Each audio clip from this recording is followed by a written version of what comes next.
ാണ് രാഹുൽ ഈശ്വർ എന്ന വ്യക്തിക്ക് സ്ത്രീ സമൂഹം നൽകുന്നത്, സ്ത്രീകളാണ് നൽകുന്നത്. ഒരുപാട് സ്ത്രീകൾ, ഒരുപാട് അമ്മമാർ ഈ രാഹുൽ ഈശ്വർ പറയുന്ന വീഡിയോ അല്ലെങ്കിൽ രാഹുൽ ഈശ്വറിനെതിരെ പലരും സംസാരിക്കുന്ന വീഡിയോയ്ക്ക് താഴെ വന്ന് ഇടുന്ന കമന്റുകൾ, രാഹുൽ ഈശ്വർ പറയുന്നത് 100% ശരിയാണ്, ഞങ്ങൾ ഇത്ര വയസ്സുള്ള കുട്ടിയുടെ അമ്മയാണ്, ഞങ്ങൾ ഫുൾ സപ്പോർട്ടാണെന്ന് പറയുമ്പോൾ ഒരുപാട് അമ്മമാരാണ്.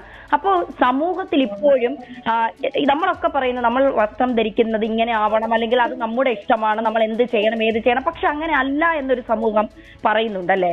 അതെ അതെ, തീർച്ചയായിട്ടും. അമ്മമാരിൽ നിന്ന്, സഹോദരിമാരിൽ നിന്ന് കിട്ടുന്ന പിന്തുണ വളരെ വലുതാണ്. ഇത് അവർക്കും കൂടെ വേണ്ടിയുള്ളതാണ്. സഭ്യമായ വസ്ത്രധാരണം നമ്മുടെ എല്ലാവരുടെയും ഉത്തരവാദിത്തമാണ്.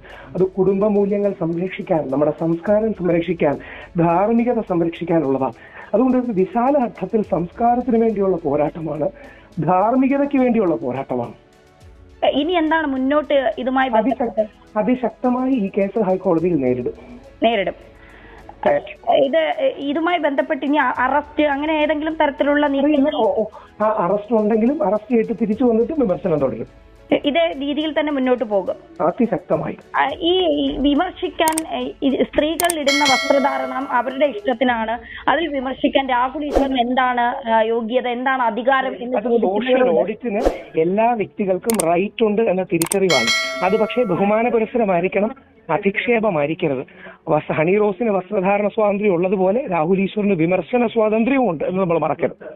ഈ സ്വന്തം കേസ് താൻ തന്നെ വാദിക്കുമെന്ന് പറയുമ്പോൾ അത്രയും കോൺഫിഡൻസ് ആണോ ഈ കാര്യം? നല്ല കോൺഫിഡൻസ് ആണ്. ഓക്കെ.